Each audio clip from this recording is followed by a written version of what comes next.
Hey, friends, welcome into the Leadership Sandbox. I'm Tammy J. Bond and excited to share with you a little bit of a rant this week, a little bit of something that kind of took me by surprise in an interaction that I had with a service provider in our community.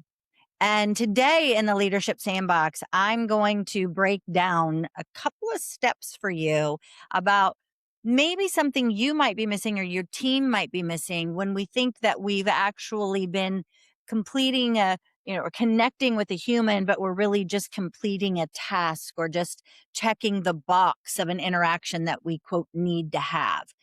So let me set the stage for you. I got a call from my doctor's office this last week. And it was really good news. It'd been news that I was waiting on. And we all have those annual exams that we get to go in and have. I told you, I'm going there today. There were two big tests for me that I had done, and I was waiting on the results.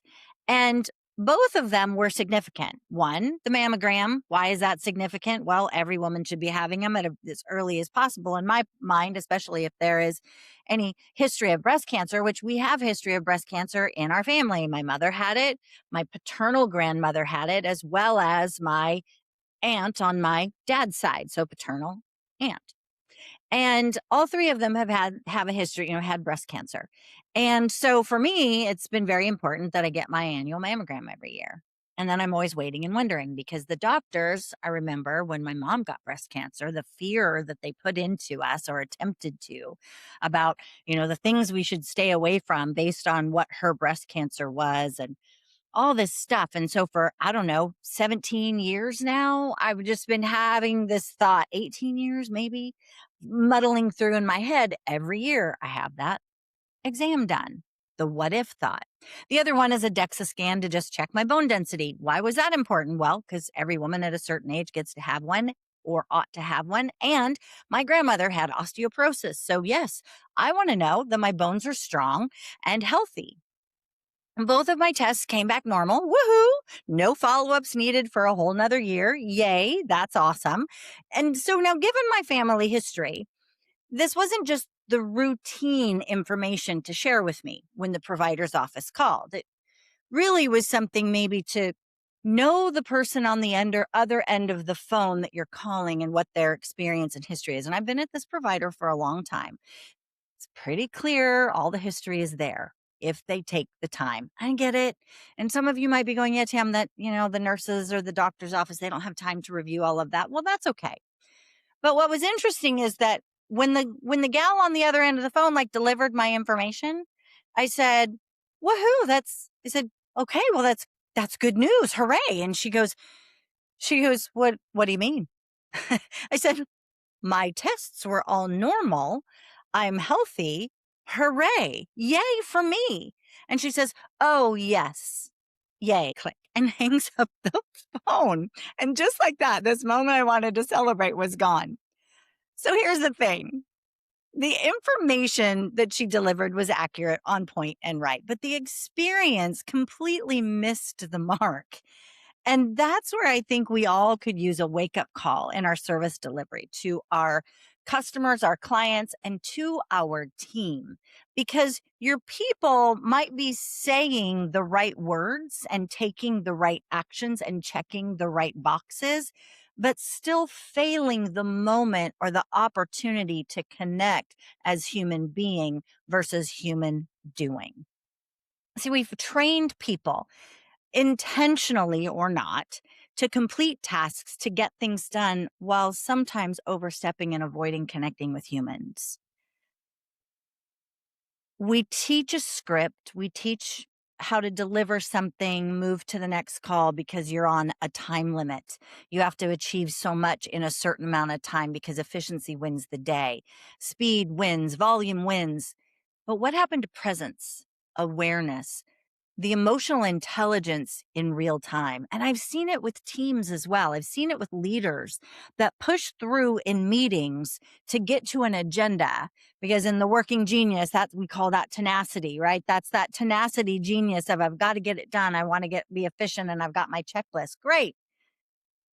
However, if we could just take a moment and step back instead of like sitting in those leadership meetings and asking the question, what was the timing? Did we get it done? How are our efficiencies? But what if we ask the question, what's the customer feel? What's the client feel? What's the experience on the other side for the other people? Because when we can take a moment to make it personal and check in on that, it level sets it for everybody around the table to have a different conversation. It's not about the phone call, it's about the human on the other end of the phone call. Because what if the results that she had to share or were not positive? What if I needed to go in for a retest on something? How might that have been delivered? Would it just have been as matter of factly and check the box and, oh, yeah, moving on, click? I'm not sure, but I'm guessing based on my experience, the answer would be yes. Somewhere along the line, that gal learned that her job to deliver information and move on quickly, not to pause, not to acknowledge, not to recognize that the person on the other end of the phone actually mattered and to actually care about what she was saying in her delivery for the other person on the end of the phone. She was surprised by my celebration. She really just wanted to move through it. And if you think it only happens in healthcare, well, then you're not paying attention to the world around you. It's the server at the restaurant who brushes off an allergy question. I've had that happen before because they're trying to turn a table quickly and not go through all of the details. It's the employee who fires off a Slack message or a Zoom message with zero context and then wonders why there's confusion or irritation or hurt feelings. It's the leader who gives feedback like they're checking a box without empathy and showing care, and they're calling it clear communication. It's not that there's a personality problem. This is a behavior problem. This isn't a person or personality problem. This is a behavior problem that we've taught, that we've made repeatable and rewardable, because behavior is always modeled, reinforced, or ignored. So if your team is showing up or a member of your team is showing up with apathy, detachment, and zero awareness, you have an engagement issue that's been trained at some level. Where'd that start? And who's going to stop it? Because you have a leadership standard that you're setting, but is it the standard that you want? So let's figure out how we fix it. And no, you don't need a 2-day customer service training to do it. You don't need to have a trainer come in and train people how to, make phone calls or deliver tough information or good information for that matter. What you need is to define what good looks like, what the behavior is that we want to model and what we expect. So we make it repeatable and rewardable in the positive direction that we're wanting. And here are 3 behaviors that your team ought to never miss. 1, acknowledging the moment. If someone reacts to good news, bad news, frustration, relief, you meet them where they're at, not where the script takes you. And you do that with authentic awareness in the moment. Number 2, match the emotional weight. It would have been great if she on the other end would have said, yeah, woohoo, yay for you, with excitement instead of, oh, yay, click, right? Like literally that was it. She was done.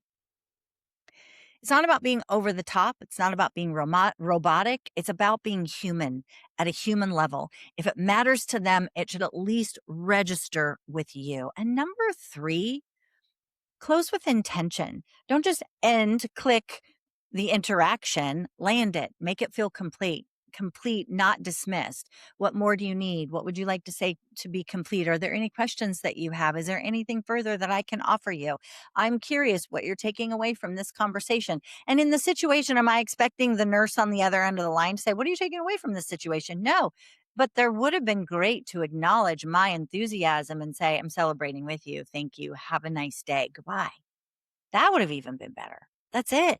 It doesn't need to be complicated. It's just being intentional, but it's about also defining what that outcome looks like.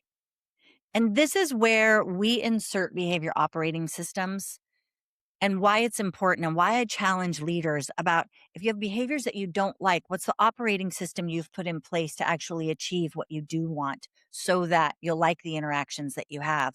You've got to find the way to claim your reality and find a way to own your impact and create that as a attitude and as a behavior within your team, one-on-one and group dynamics, as well as your team member to your customer, to your client. Something that I talk with the team about how we engage. Here's how I want you to set this conversation up with this client when they reach out on my behalf so that they're aware what my expectation is. You got to own your own impact and reflect that to the team and reflect what you're willing to tolerate and what you're not. And then you start by move into anchoring the standard, not being vague, not the be better with customers. That's what we want you to do, but with specific, observable and repeatable behaviors, outcomes, expectations. Because as you know, clarity is kindness. And when you can give them that specificity, it's always a hard word to say, that's going to help everyone raise up to the level that you're wanting to normalize and the accountability to go with it. Because if you don't reinforce the behaviors you want, the behaviors you don't want stick. So here's the bottom line, friends. If your team can deliver correct information without delivering human connection, don't celebrate efficiency. You've just scaled disconnection. And is that what you want? Is that what you want to be known, seen, and acknowledged for in the world of work? Nope, probably not. And it shows up in retention and trust and loyalty. All of that is true. But there is a simple question. Are your people providing a service or are they just getting through an interaction? And are you, as a leader of your team, providing a service to your team or just getting through an interaction? Because I believe that you, as the leader, your number one customer are the people on your team that are delivering the services to your external customer, the audience that you're attracting through your business model. Because your customers and your teams, they feel a difference in how we're providing service versus interaction, something to get through or something to be a part of.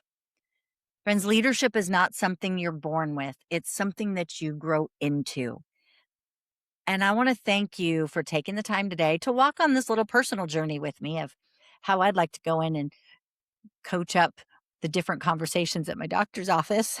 But I want to thank you for taking time to grow into your next level of leadership in the sandbox today. And I would be honored if you would take time to do a third-party affirmation. Comment on this episode, share it on your socials. Make sure you follow our channels. We're on all of the platforms for watching this on YouTube or listening to it on Spotify and Apple Podcasts. It's everywhere, the Leadership Sandbox. So thanks for taking the time to join me in the sandbox today. Make it a great day, and God bless you.